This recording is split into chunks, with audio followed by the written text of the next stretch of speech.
starting now for this session.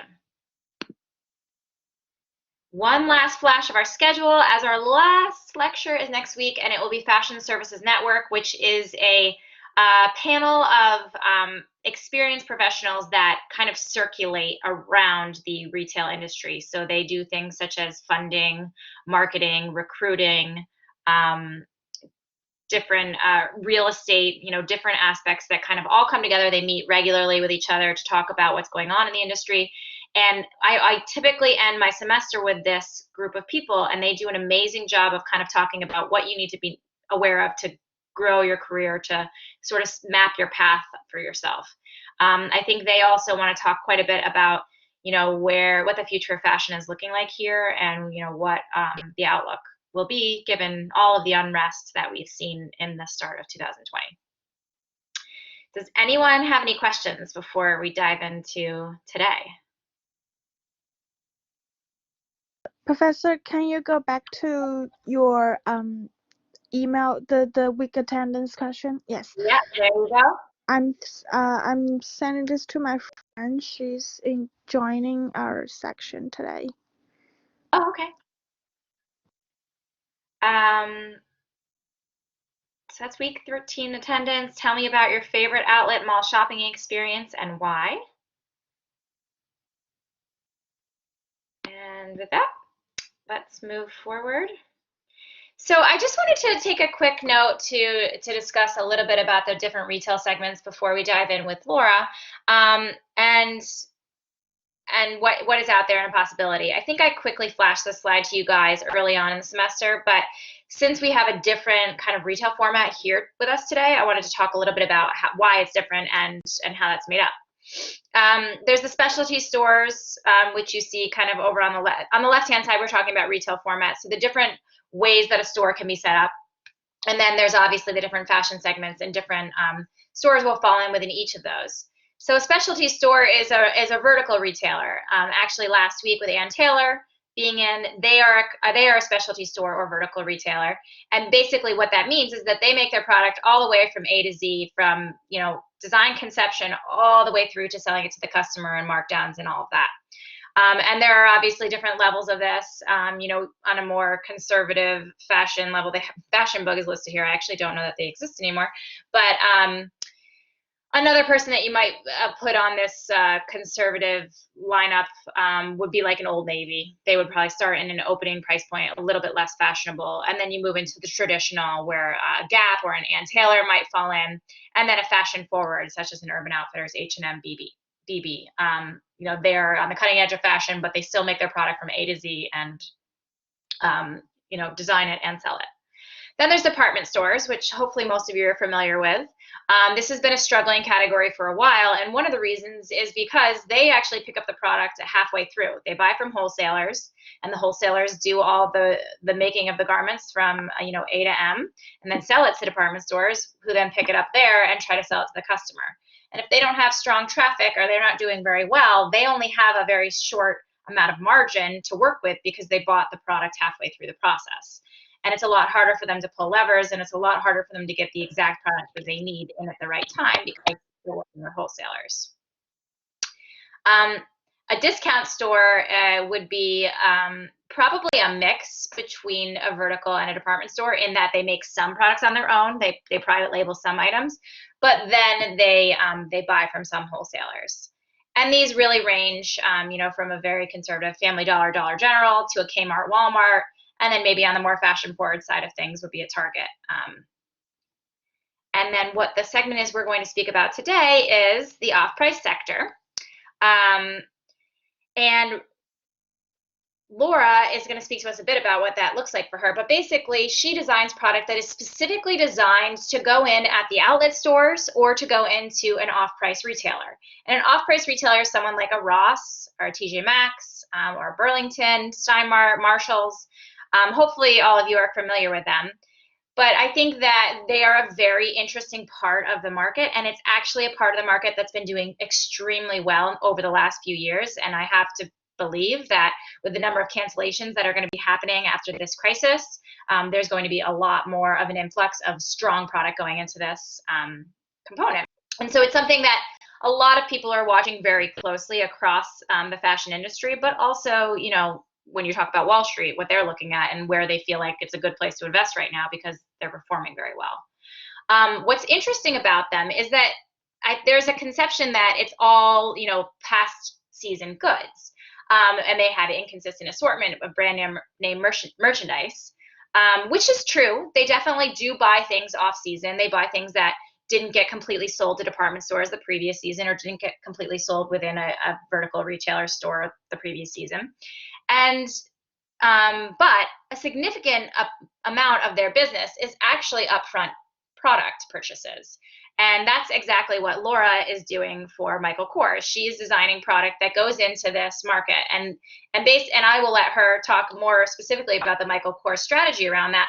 But for a lot of different retailers, that is, you know, you can pick up a best-selling item from past seasons, and because you're going to buy it a lot bigger, you can actually make the price a lot more economical and work better for your customer because you've already worked out the kinks and you already know it's going to be a bestseller. So it's going to sell a lot better for these people, and you can sell it in at a cheaper price from a wholesale perspective.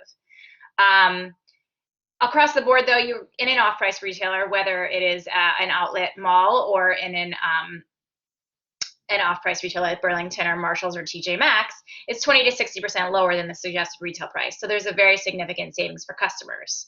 But they don't do markdowns the same way that a Macy's would do markdowns. So it's actually a very interesting kind of math puzzle that they end up doing business in a very close, similar way to department stores at the end of the day, but they buy it in at a cheaper price than they do. So closeouts, irregulars, outlet stores and factory stores all kind of fall in here. And then the new name of the game, although not so new anymore, probably about a decade old now, are the flash sale sites, which is kind of the online answer to doing this off-price retailer. Does anyone have any questions before we move on and I introduce Laura? As always, please just raise your hand and I'll make sure I get you. So please join me in welcoming Laura Fowkes today. Laura grew up in New York City and began exploring a future career in fashion when she started taking classes on Saturday mornings at FIT as a high school student. She then went on to major in apparel design at Cornell University with a minor in art history and interned at several fashion companies during college, including Magashoni and Ralph Lauren. Upon graduation, she took an internship at Haute Hippie, a contemporary women's brand that turned into a full-time position as an assistant designer. After almost 2 years at Haute Hippie, she moved on to Michael Kors, starting out as an associate designer specializing in knits and sweaters. During her time at Michael Kors over the past 8 years, she's been fortunate enough to work on a small team that presented several growth opportunities, leading to her current role as design director for special markets and outlet divisions.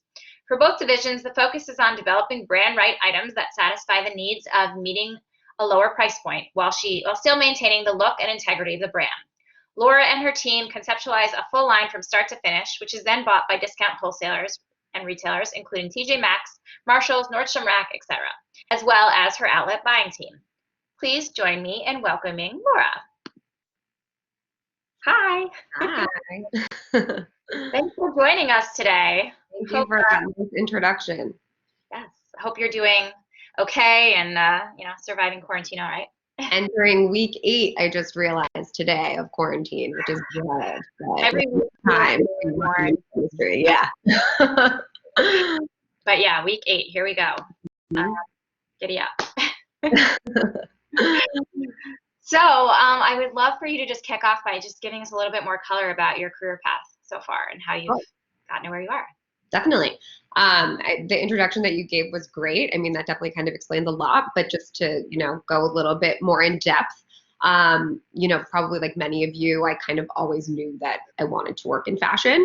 And for me, that just started out with sort of an artistic need for something, whether it was painting, drawing, even architecture. And I ultimately landed on the fashion path. And then with that, I was always interested in sort of having a well-rounded experience. So ultimately that kind of led me to going to Cornell for undergrad. I had taken, like you had mentioned, the classes at FIT in high school, which was such a great experience, kind of getting a bit of a college experience in high school, which was interesting. And the professors were strict, and, there were like, it was kind of like they were holding us to a college level standard, which was very new. Especially taking classes like that when you go to a normal high school with the normal high school experience where you're not taking fashion classes. So Cornell was great because I was able to then, major in apparel design, which did also have a focus in fiber science, as they call it, which is kind of a fancy name for textiles and learning about fabrics. And then I was also able to take, traditional liberal arts classes. And with that, I also was always very interested in art and minoring in art history. But I was able to take everything from like public speaking to biology to statistics. So it was kind of nice getting that overall experience while still being able to focus on fashion. And as you mentioned, I did do a couple internships while I was in college. Probably the most, I think, meaningful and that I learned a lot from was from Ralph Lauren, which was a great experience. Kind of similar to the corporate structure at Michael Kors. It's such a huge company and there are multiple labels. And the teams that I worked on there were built in a similar way that the current team that I work on at Michael Kors is also. What teams did you internship under, actually? I interned for the Lauren dresses division, which was really interesting because it was a whole team focused on dresses. So it's such an important category that sits, in the department stores next to all the other dress retailers. And it's not in its own separate merchandise section of all product. It's just these dresses that have to stand alone, sitting directly next to their competitors. People that are going for work, for occasions, anyone who's looking for a dress is entering that department of the retail store. So it was really interesting because we were looking at competitors a lot. We were they were probably brand new around the time that you. Probably. Like 2008? 2008, I want to say I was there. Yeah. Oh, okay, so you were really new. Okay. Yeah. So, yeah, I mean, again, it was a great experience. It was so interesting just delving into that one product category. And then the summer after that, I worked for Black Label, which was right under collection. And that was great. I mean, that was such like an interesting experience and such a core Ralph Lauren thing when you think of the traditional Ralph Lauren aesthetic. I remember there was one I was tasked with the project. Why don't you try sketching some new like blazer or jacket bodies for us? So I was like, okay, cool. Really excited to have this project where they were actually going to have me sketch and work on this newness. And of course, they came back with a bunch of options that were a little bit more trend driven. And, it's like, haha, we meant like, do a 2-button blazer instead of a 1-button blazer. So it was really like very traditional, very like on brand when you think of Ralph Lauren. But it was such a great experience to see that those are the things that brought the Ralph Lauren customer to Ralph Lauren at the time. It was that traditional classic aesthetic, and it was at the higher price point, which was really nice and great to work with those fabrics and with, that kind of higher end construction. And that from there, the following summer was when I started at Haute Hippie as an intern, which then turned into a full-time position. So those were really kind of things that started my career off. And again, I started out working at the time, interns were all unpaid. You didn't even necessarily get school credit. So when I got the job at Haute Hippie after graduation, it was an internship. I had already graduated, but it was kind of the best option at the time. And everyone sort of had the mentality of you just want to get into the industry in some way, whether it's getting paid, not getting paid, working part-time, freelancing. So I used what I had at my disposal and started working there. It was a great hands-on experience. I really got to dive right in.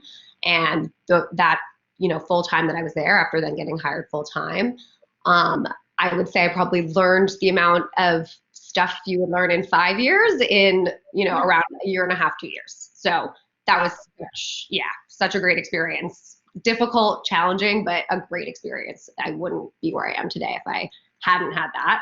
And then from there, I went on to Michael Kors, which I'm sure we'll go a little bit more in depth into that role since I've been there now for so long. So, yeah. Definitely. Great. Well, thanks for sharing all that. Lost my questions here.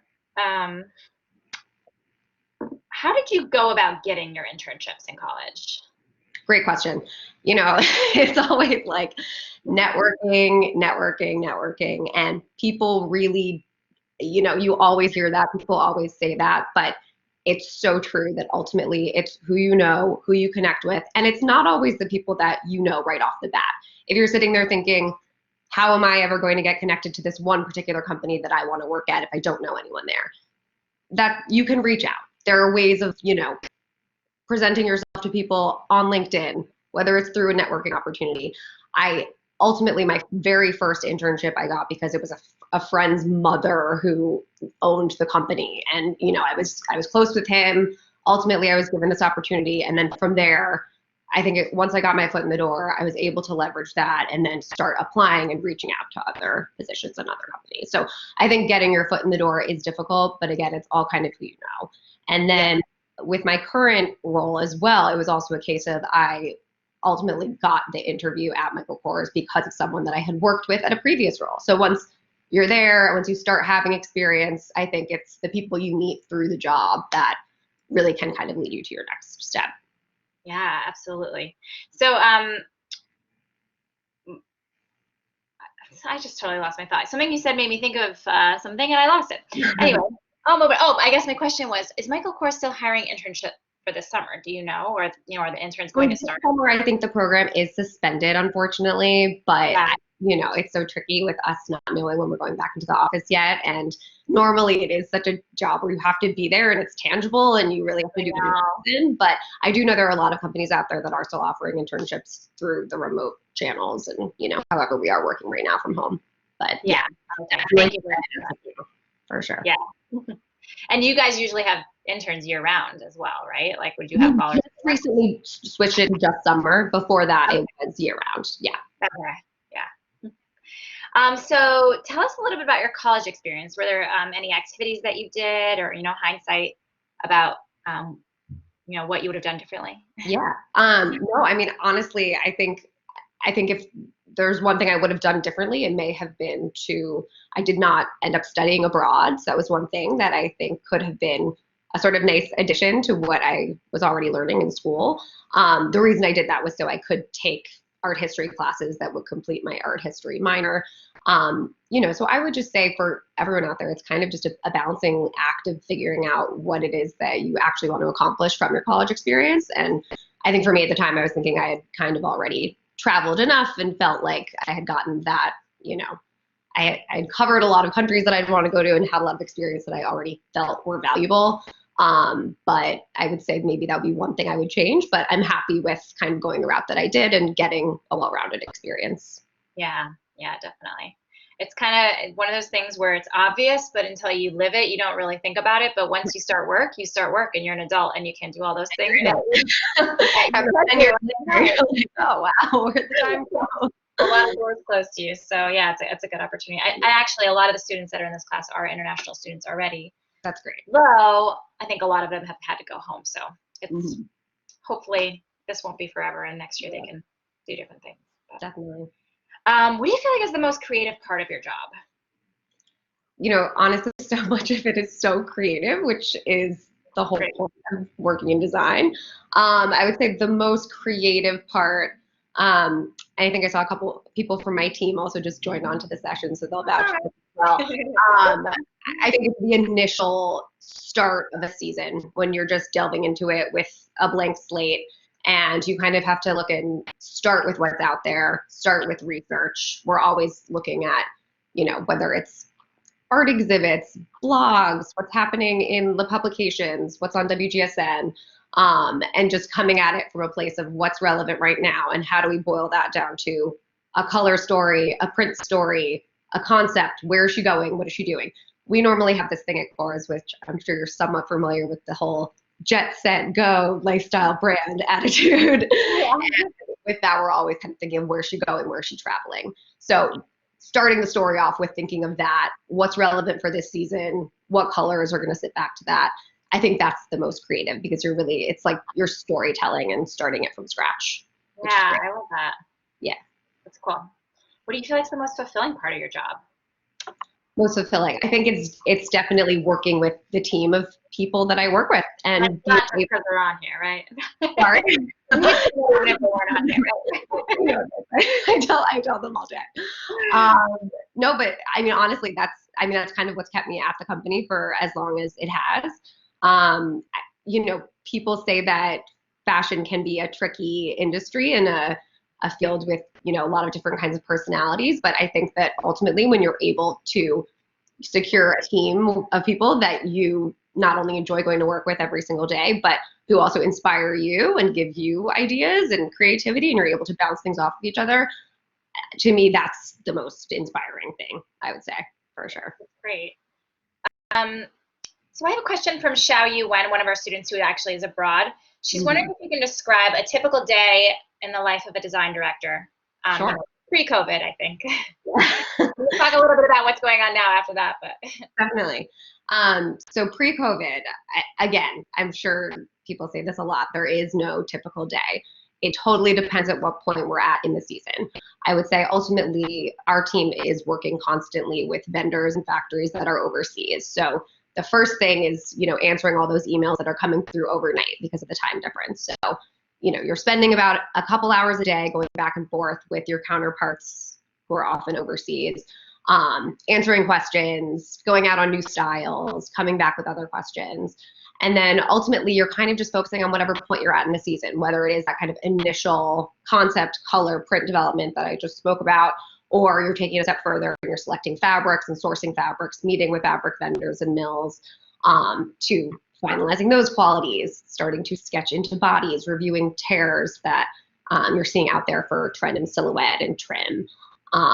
And then going through to tech pack stage, samples, reviewing samples, et cetera. So it's really just so calendar based that it's hard to say what a typical day is. There's always a different project, and you're always also working on 3 seasons at once, if not 4. So it's always just a revolving wheel of what is the next thing on the docket. Yeah. Do you do anything weekly to be reviewing sales for yourself? Yeah, so we do receive sales reports from our sales team. We do a monthly meeting to review that in person, which is great. They'll kind with your sales team. Sales. Yeah, and they'll present it to us, and it's great because we have visuals of what has sold well, what hasn't sold well, kind of comparing against each other. What are the reasons? It's a great kind of like brainstorming session. And yeah, monthly meetings have been kind of like the most helpful for us since we're on a delivery schedule where it's once a month. It's great. I spoke with the students a little bit last week about kind of what a designer needs to know to read a sales report, because obviously it's not as intense as what a salesperson would need to know to read a sales report. But you know, do you have any advice on that front, or any advice on how to get up to speed on reading one of these sales reports?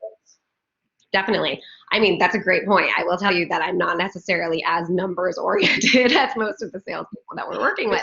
That's what you should do. The other day I was actually trying to do a math problem, and I was having such a hard time with like 6th grade level math that I was like, thank God I'm in design, because you know, this is not my forte. But honestly, it's like the sell-through percentages are so important.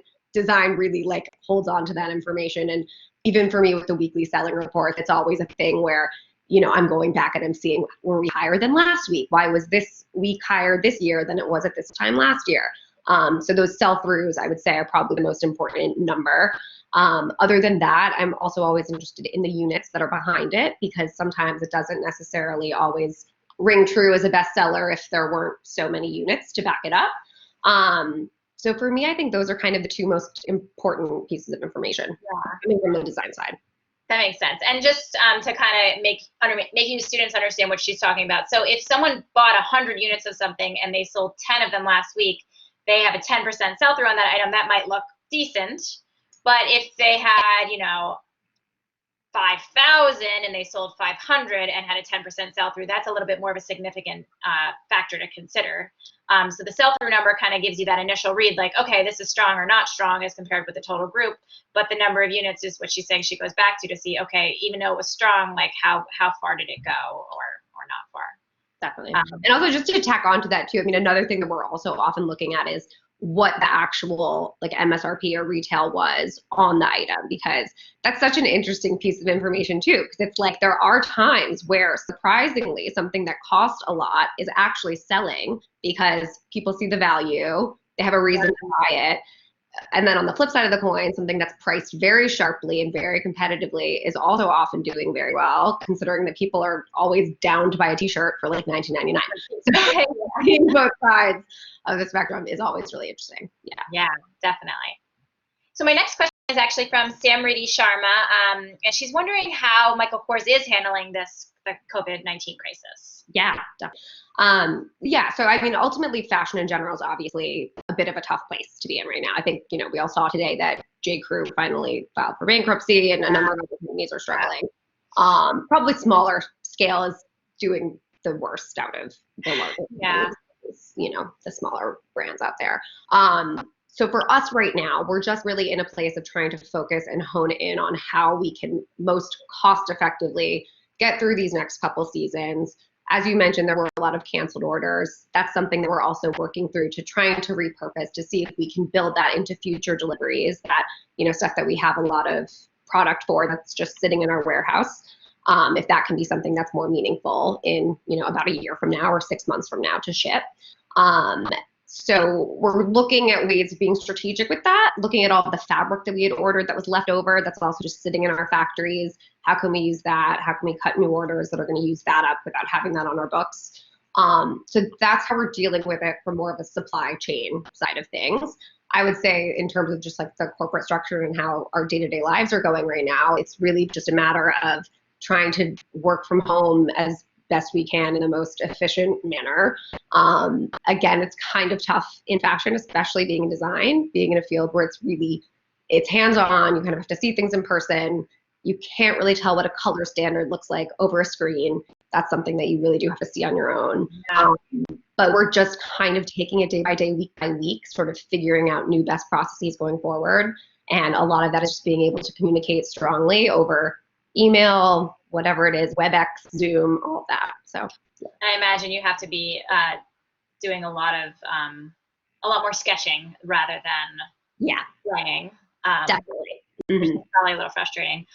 How are you guys dealing with fabrics? Are you just kind of going off of working knowledge of what a fabric feels like or looks like? And currently we are, and then it's tricky because sometimes we're like, oh, I can't remember if the weight of that is going to be heavy enough for a trench coat, or if it actually isn't quite gonna, if it isn't going to work out in this style. We are also having people send things directly to our homes. It's such a weird time because normally you wouldn't ever have this, cross between your home life and your work life, but now I'm giving out my home access to our vendors over email saying, yes, you can ship those samples to me directly. So it's a very strange time, but we really are trying to be as practical and efficient about it as possible. Again, we don't know when we're reopening, so we're trying to focus on things that will actually work for the next couple months. If it is that long, if it's just a few weeks, great, but we just don't know at this point. Yeah. So. Yeah. I think it's seeming like even when they reopen it, people who can work from home are going to continue to work from home. So I don't know where design is going to fall in that whole factor. But who is the most interesting person you've met in your career so far? That's a great question.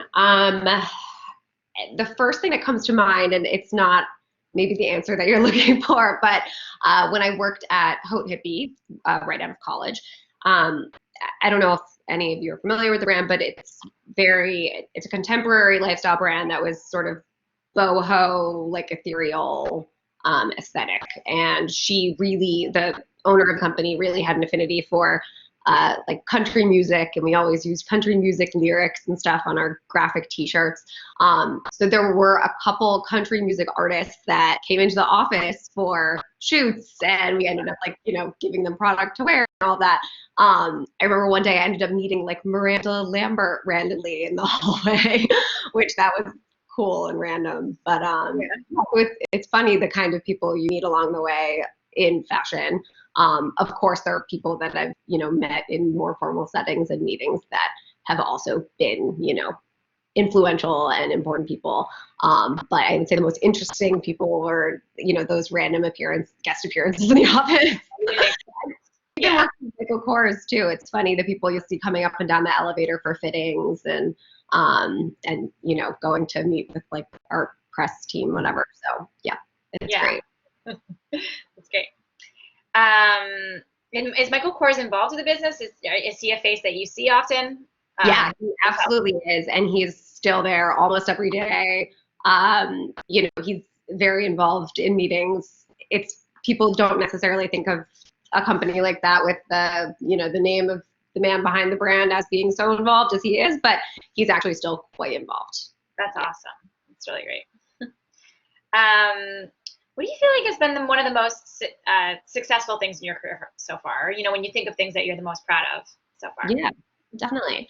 Yeah, I mean, thinking of a couple examples, again, back to my time when I was at Haute Hippie, I would say it was probably after the first year of me being there, the owner of the company came up with this concept of starting a more casual label that was tied into the brand. So something that, you could wear like lounging on a plane in your apartment, that was comfortable and casual, but it was also very high end. So we designed this whole line that was called Haute Hoodie, which was kind of a cute little play on it.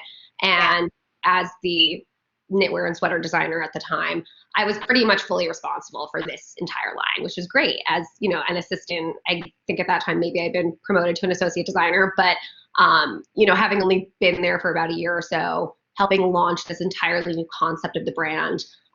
We had like a pop-up shop in Nolita that was entirely based around the Haute Hoodie concept, and being so involved in it from, again, just having, I wouldn't say so little experience. At that time, I felt like I had a lot of experience, but for just being so new and so green, I would say that I felt like that was definitely one of the most, I guess, successful things that I have done. And then at Kors, I think it's kind of been in growing and expanding our outlet product and our outlet line.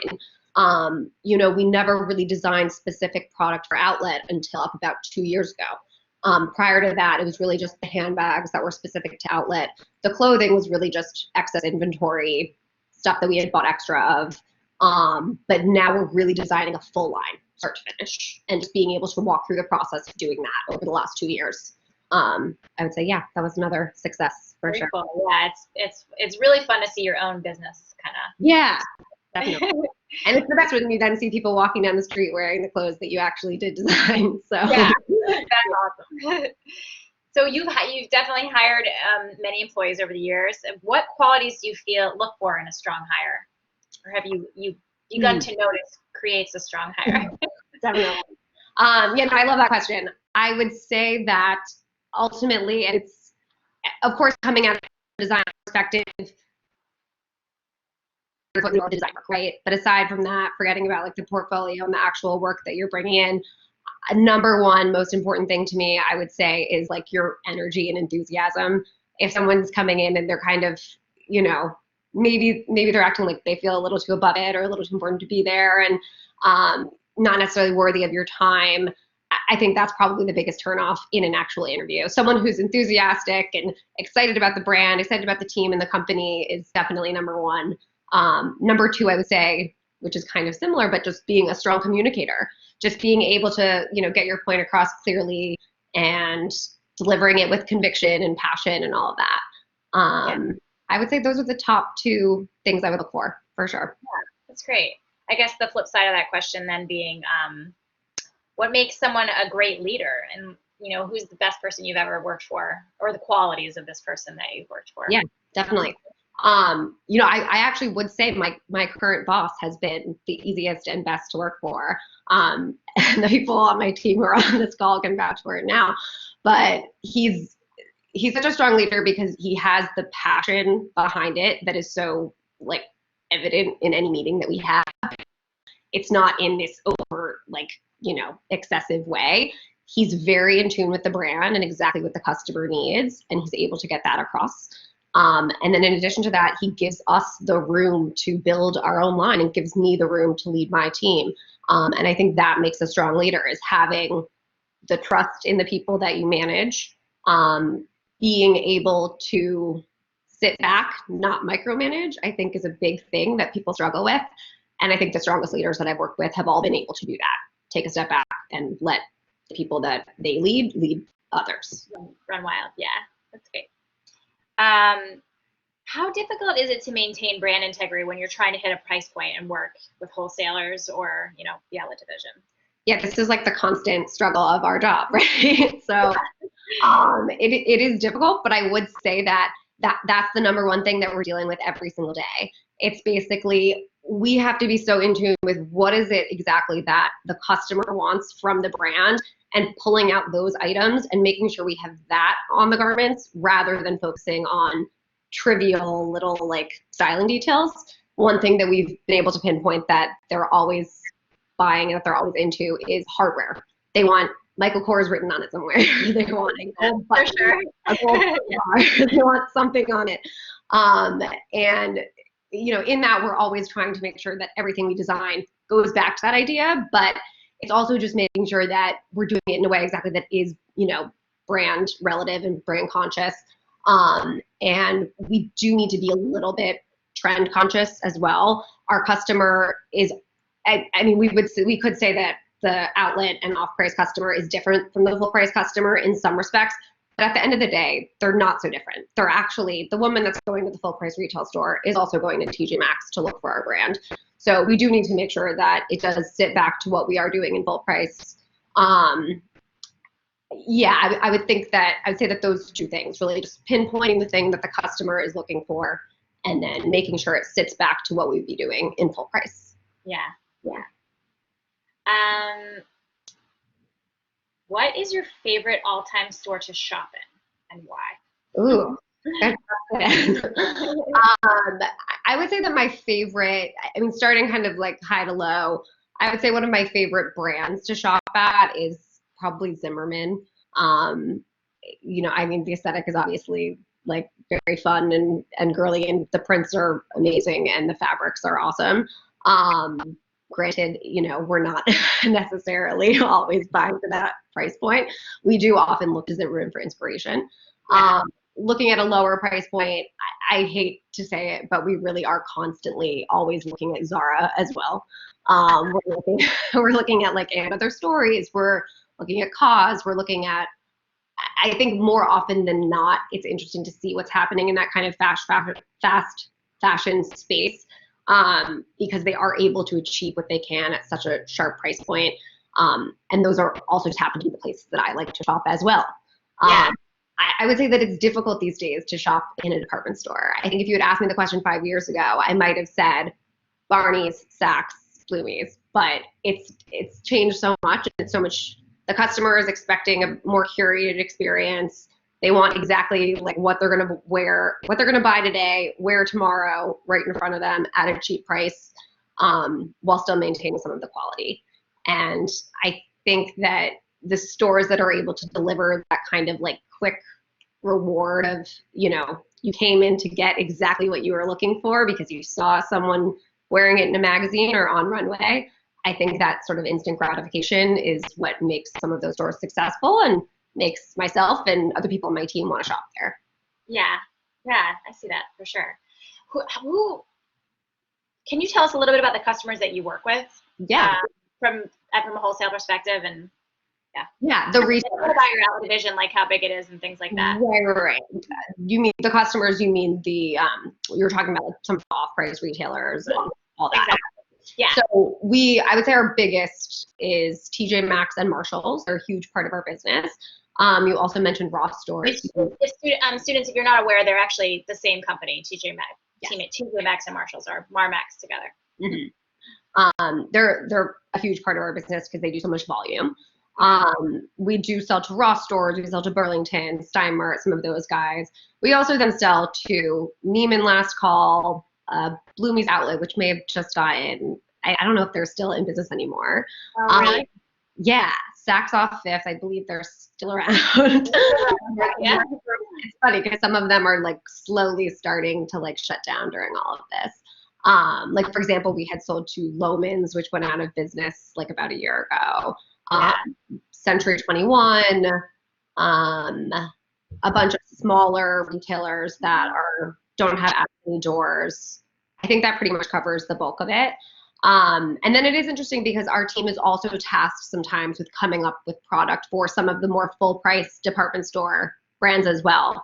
So we are kind of the go-to people, I would say, at Kors. We're delivering product at a price point, and we also work on so much product that is exclusive to specific accounts that, sometimes the head of our sales team who oversees everything off price, full price, she'll come to us for like a project for Stitch Fix or Marmax or someone like that. So it is interesting to see how the worlds kind of overlap. And you said it before that, the way that the off-price retailers are dealing with things a lot of the time is really similar to department stores. The only difference is really the price point. So Yeah, definitely. All right, so I think, let's see. One of the topics that I've talked a lot about, especially pre-COVID with my class this year, both fall and spring semester, is about sustainability. Mm-hmm. I'm wondering if you can speak at all to anything that Michael Kors is doing around sustainability or short term, I believe by the end of 2021, we're trying to make things more sustainable in our like direct supply chain, primarily when it comes to fabrics. So something that we're currently working on is taking our key core fabrics that we run seasonlessly year after year and sourcing a sustainable version. And for us, sustainable is going to mean 50% recycled or higher. So, for example, we have a poly Georgette that we run day in and day out. So the sustainable version of that is 50% recycled poly, 50% poly.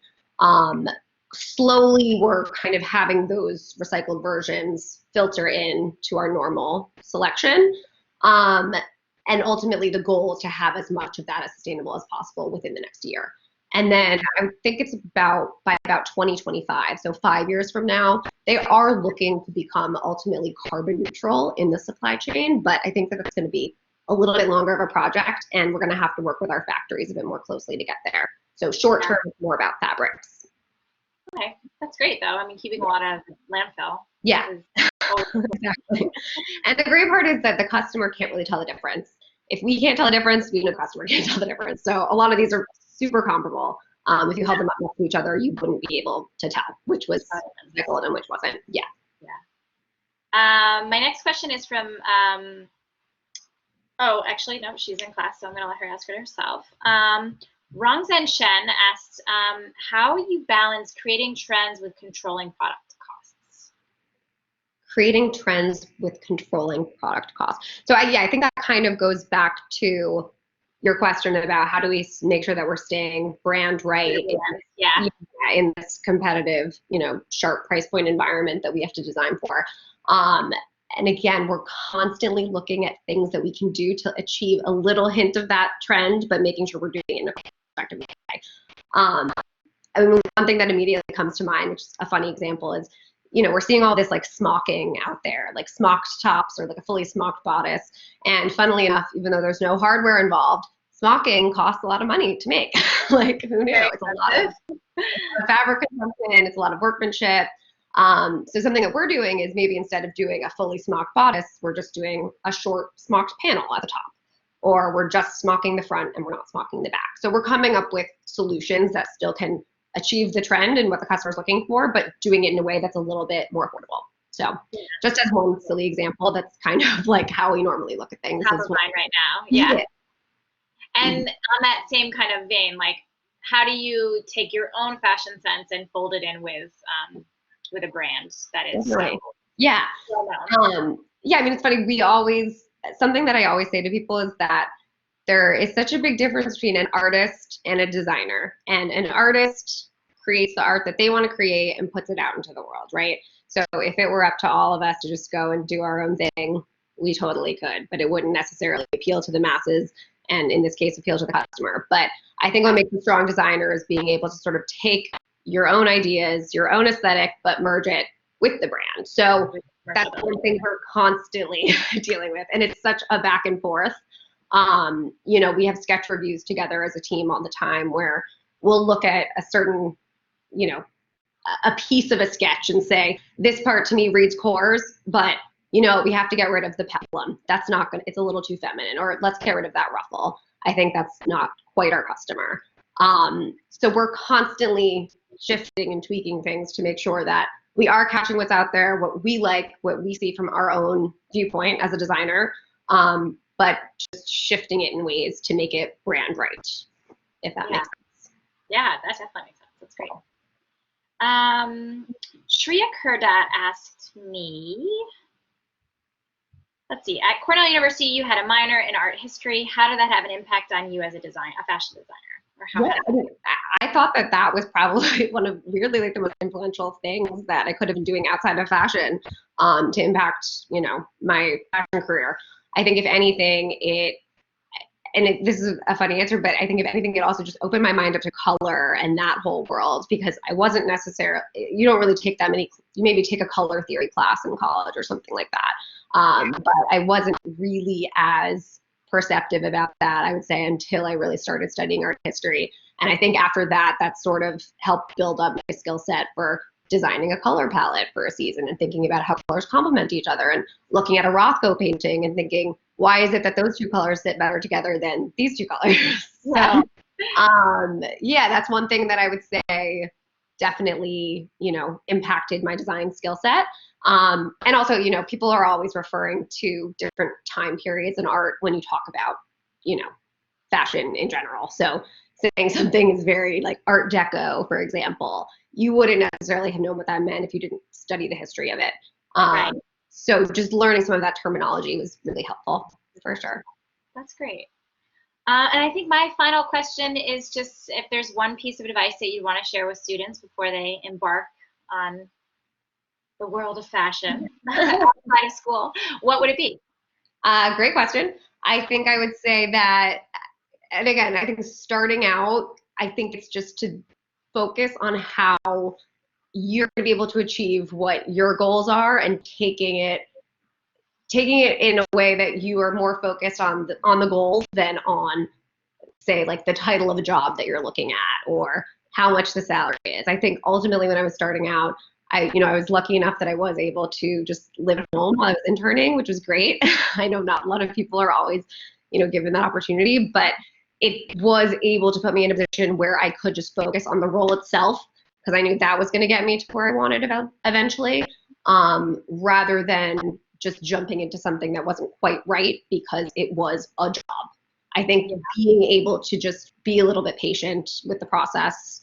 I think especially during this time right now, companies are not necessarily hiring as frequently as they would normally, focusing on what is the right thing rather than what is the right now thing. Yeah. Yeah. Great. Makes sense. Awesome. So with that, I want to have students raise your hands, and I would just request that you turn on your camera when you ask your question, just to keep it more of a face-to-face. But we'll start with you guys. Jada Moore.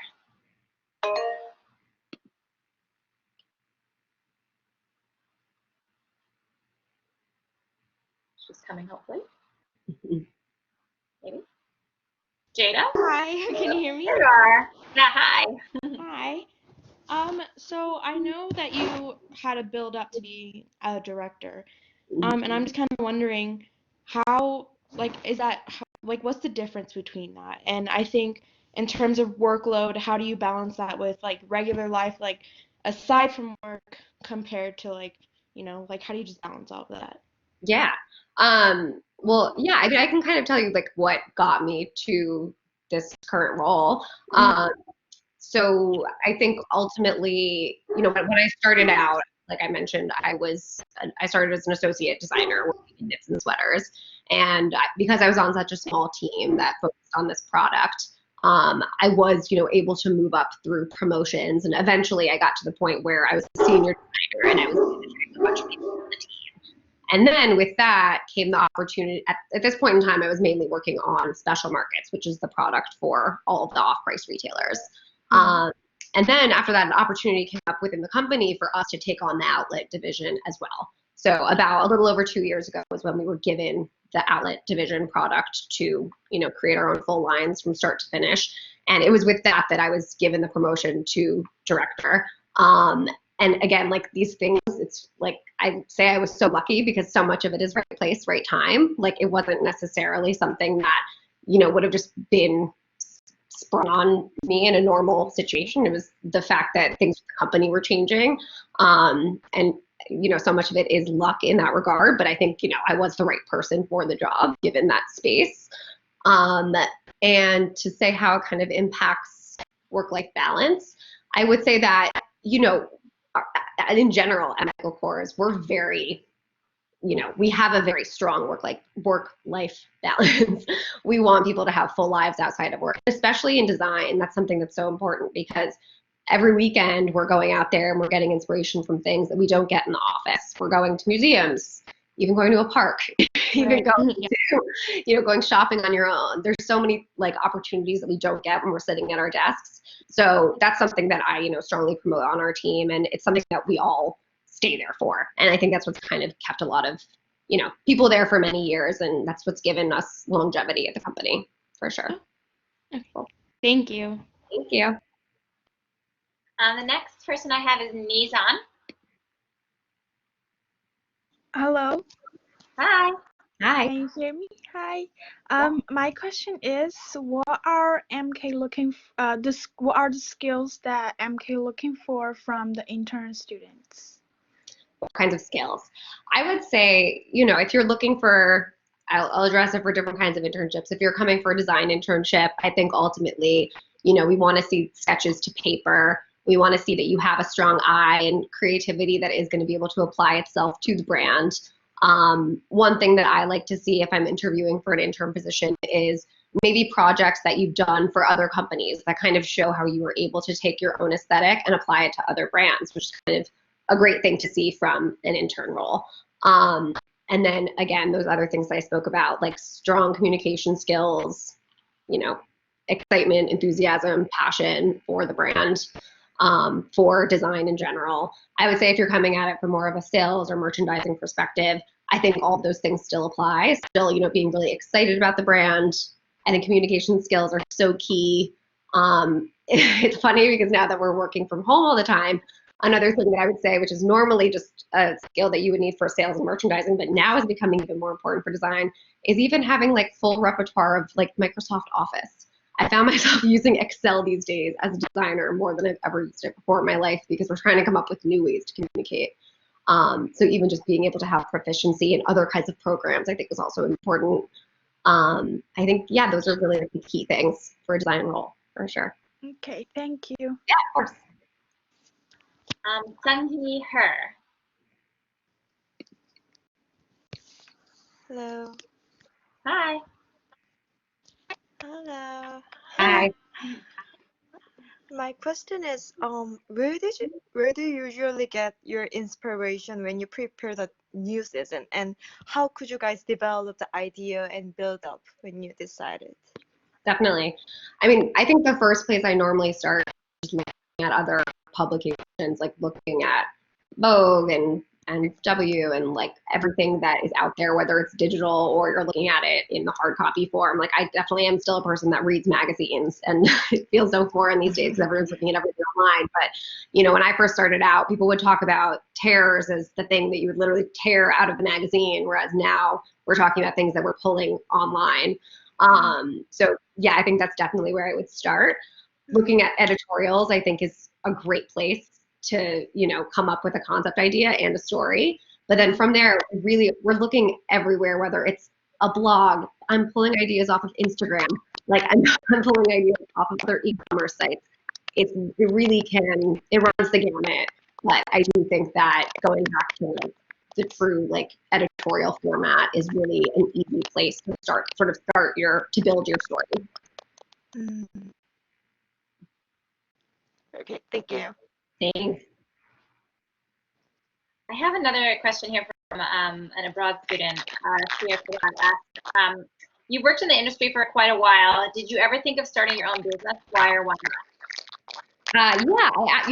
I absolutely have thought about it, and I think of it as a longer term goal, I would say, at this point. And I think that's something that a lot of people that work in the design role have really thought long and hard about.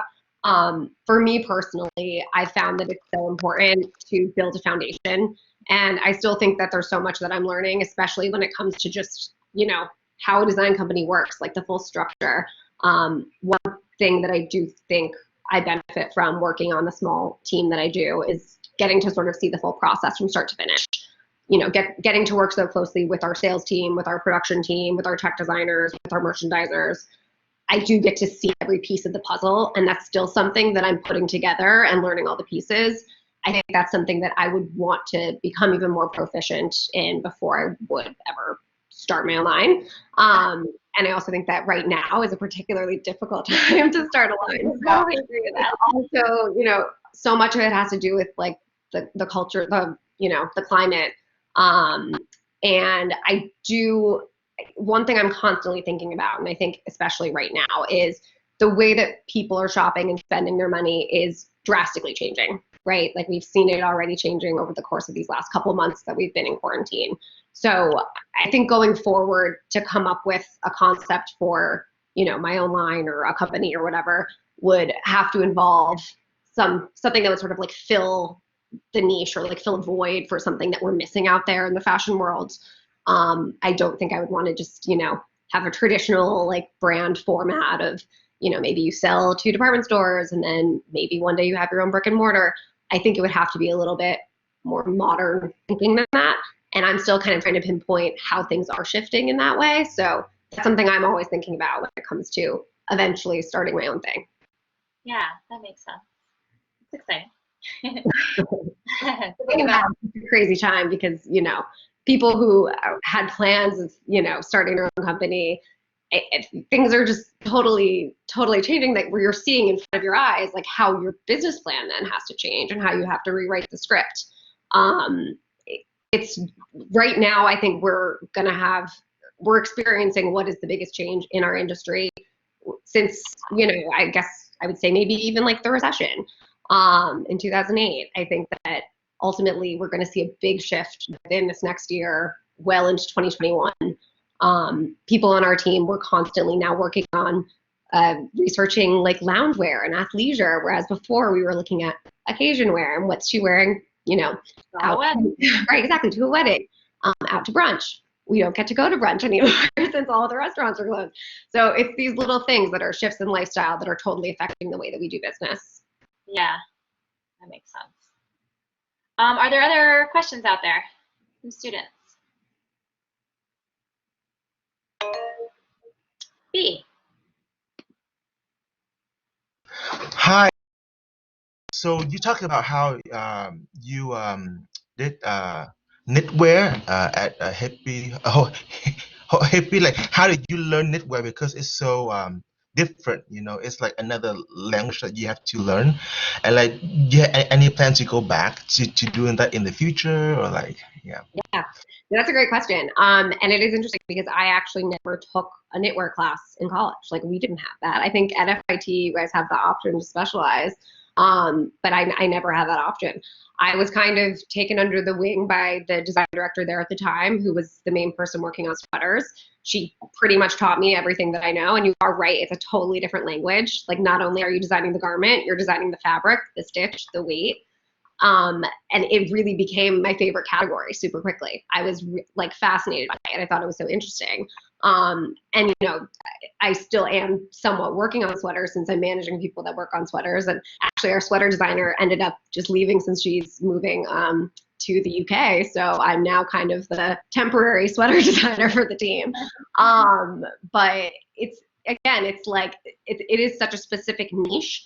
And if I had not had that experience where I was able to learn it directly from someone that was so experienced, I would not have, be where I am today. So I think if you're not given the opportunity to learn it through school, I think being able to reach out to other companies that have the opportunity to encompass that into your position, into the role, I think is such a strong skill to have under your belt, for sure. It's great now that you can like manage people and you can understand what like in all areas. Yeah. Yes, for sure. Yeah. So when I'm like, hey, like maybe we should like up the gauge, like they actually know that I know what I'm talking about. And yeah, on weight and all that stuff. Yeah. That's awesome. Cool. Yeah. Thank you.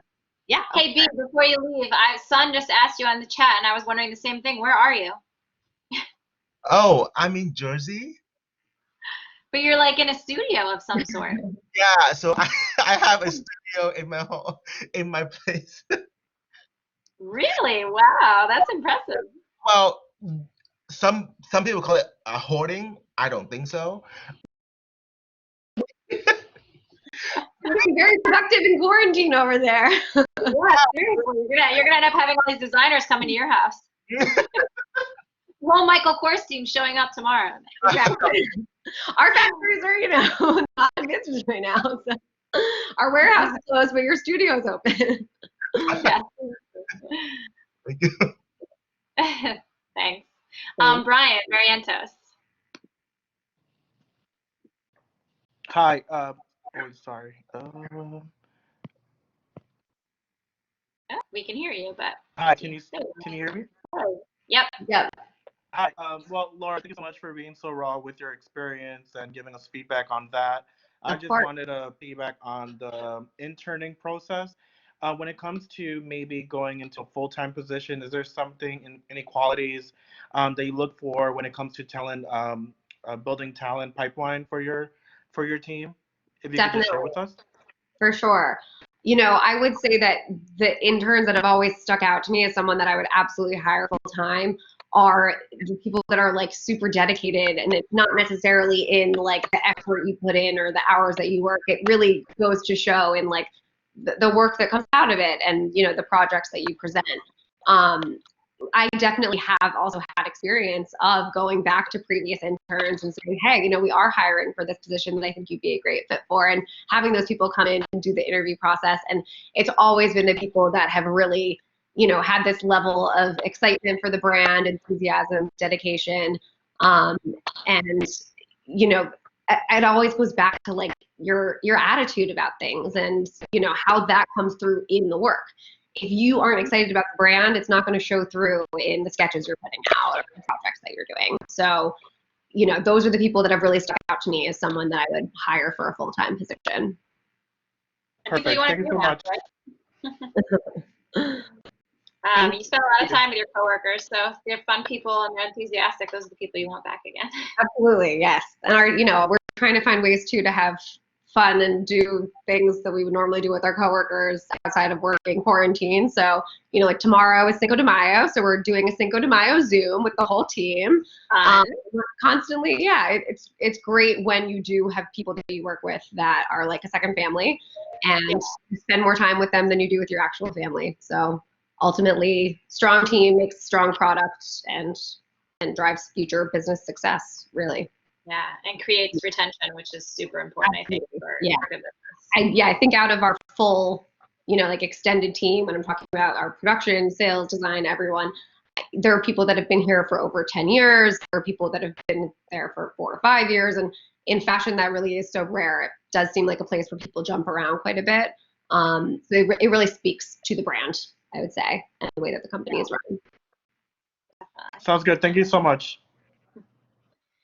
Jewel, did you have a question?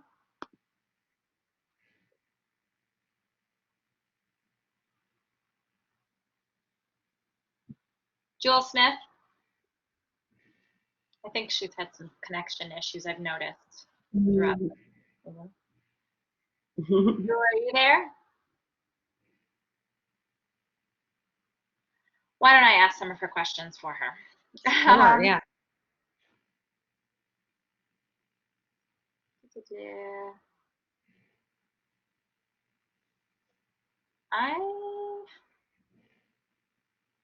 Actually, oh no, that's why I have her last 2 questions. I'm like, these questions don't make sense. Okay. No, I think she sent me the wrong ones, maybe. Jewel, are you there?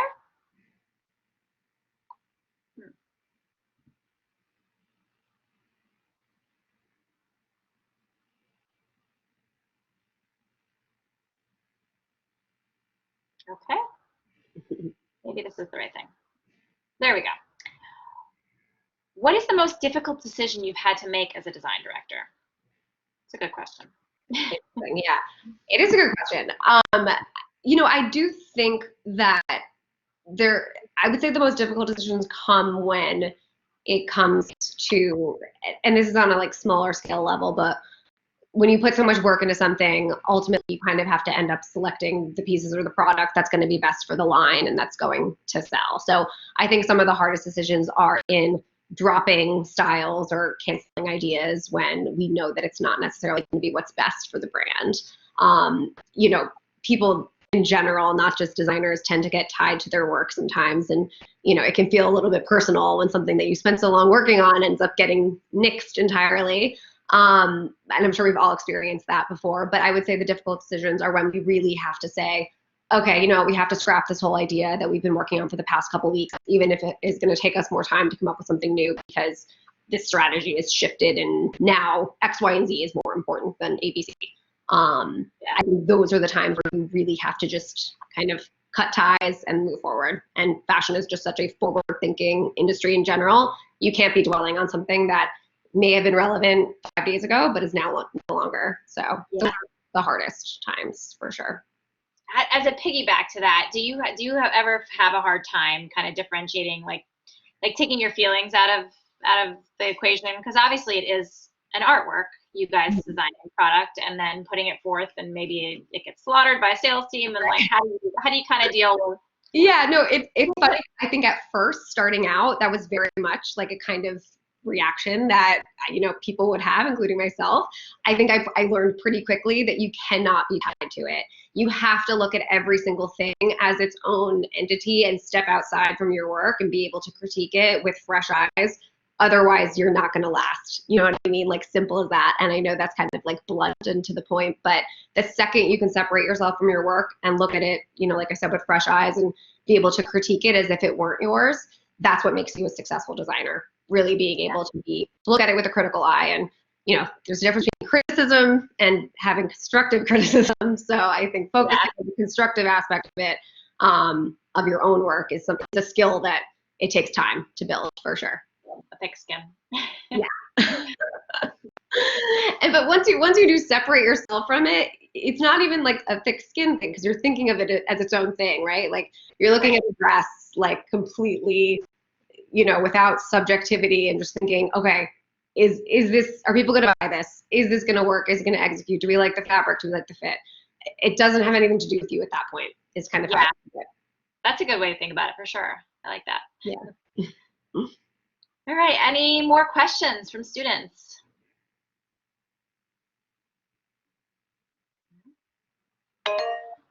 Anna. Gaustier.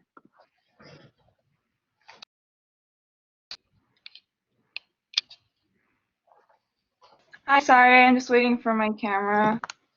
Hi. Hi.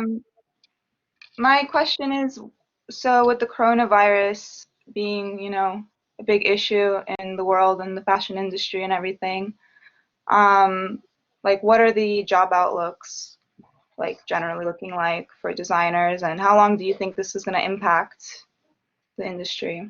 Definitely. I think that's a really good question. And, you know, being like a little over an hour into it, I'm surprised that we're just talking about it now. To be quite honest with you, currently it is, of course, everyone knows it is looking a little bit bleak and a little bit tough. However, what I would say is that I think now really is the time to be forward thinking. And I think those companies and those designers specifically, and people in the industry in various positions who are thinking about it in a problem solving way, rather than dwelling on how we used to do things in the past, I think those are the people that really have an opportunity to succeed right now. Like, yes, while in general, many fashion companies are not doing as well as they were prior to this, I think we have to look at those niches in the market for the people who are doing well, right? So maybe people are not doing all these at-home workouts and are still buying Lululemon and Athleta, but they may not be buying as much, you know, dresses that they would wear to a wedding or occasion wear. We have to look at like companies that are doing loungewear. We have to look at places where people are actually buying into that niche. I think if you look online right now, just at various retailers, before this I was looking on Revolve, just, you know, a random website, and checking to see what was in stock of all these cute little like lounge sets that are out there right now. And so much of it is already sold out because there's so little of it out there. So I think we have to be looking at the places where there is opportunity. And I think with that, the jobs will come. So ultimately, we have to be patient, but I think we will get to a place where more areas of opportunity will open up in those niche parts of the market. Okay. Yeah, Hopefully. thank you. But I know it also is very like discouraging, especially if you're a graduating senior right now who's going into the job market and trying to figure it out. Again, I would just say just be patient and be persistent, and just think of it as no opportunity is like really too small. You could really take anything and run with it, but be patient that it is the right thing for you. And I think ultimately we'll all be fine. It's a bit of a blip in the road, but I think people are not going to stop buying clothes or wearing clothes. I think. So again, we just have to think about it in a different way than we used to, for sure. Yeah. Thank you. Cool. That's a good way to put it.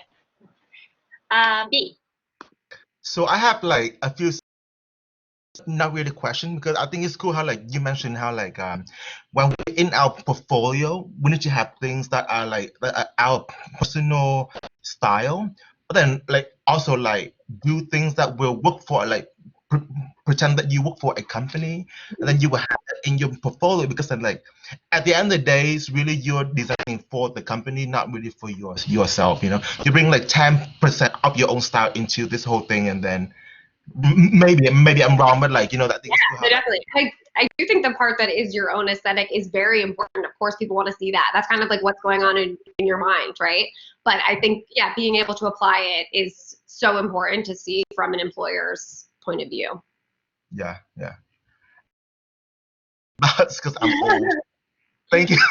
Yeah, no, I mean, one other thing that you kind of just made me think of too, so you're coming from a design background? Yeah, I mean, yeah. Okay. So, I mean, one other thing that I do think when it comes to like your portfolio and putting together something that you are going to show future employers, I also think that one thing that people do look for is something that's going to stand out a little bit. And I think when you're flipping through pages of like plastic covered sheets with sketches, it's not necessarily the most thought provoking and interesting way. When we present sketches as designers in meetings, we have things pinned on boards, we have like tactile fabrics that you can feel. So really just thinking about the way that you're presenting things and switching that up a bit.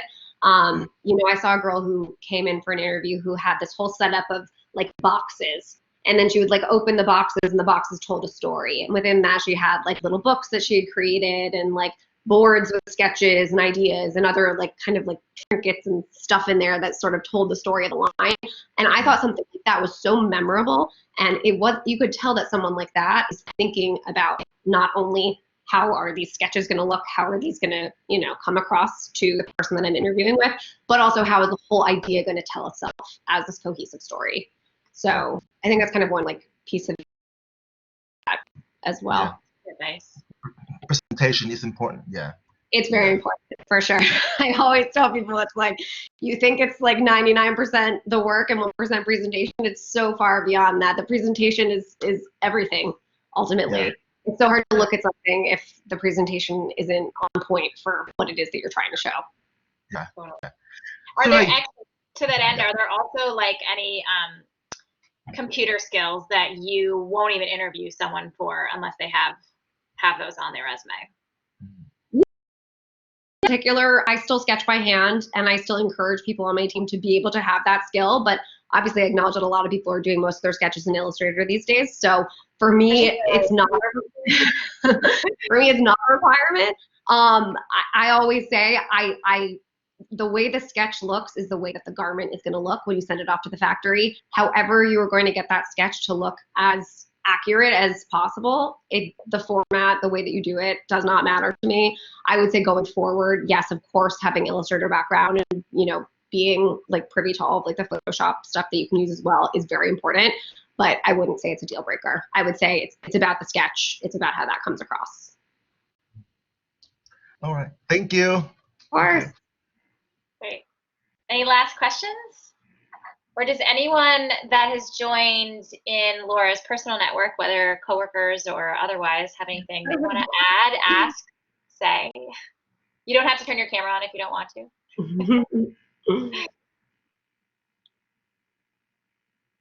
Anyone? Well, this has been wonderful. Thank you for joining us on your Monday evening. And We really appreciate hearing your insight, and we wish you the best of luck. Hopefully you get back in the office soon and everything, takes off business-wise, and everything looks good in a couple months. But yeah. Thank you so much, Karen. It was really interesting conversation, and all the questions were really great and relevant. And yeah, I think it's, again, going to be a continuing conversation with how things develop with all of this stuff that is going on right now. But I think we're all hopeful that things will start to turn around soon. So yeah, yeah. it's all we can do is stay Yeah. positive, right? All right, awesome. Thank you. Thank you so much. Bye. Bye. Students, does anyone have any questions for me about assignments, work, anything? All right, I'm not going to do face-to-face attendance, but if you guys want to just all shoot me a chat right now, I'm here and goodbye, that works perfectly. And I'll take that along with your on-time attendance from the beginning. And that's it. Next week, last lecture. I think you guys are going to love it. I'm excited for it. Just a reminder, though, last time to get your lecture prep questions in, so please make sure you do. And in the meantime, shoot me any questions or concerns if you have them, and talk to you guys next week. Stay safe. See you soon.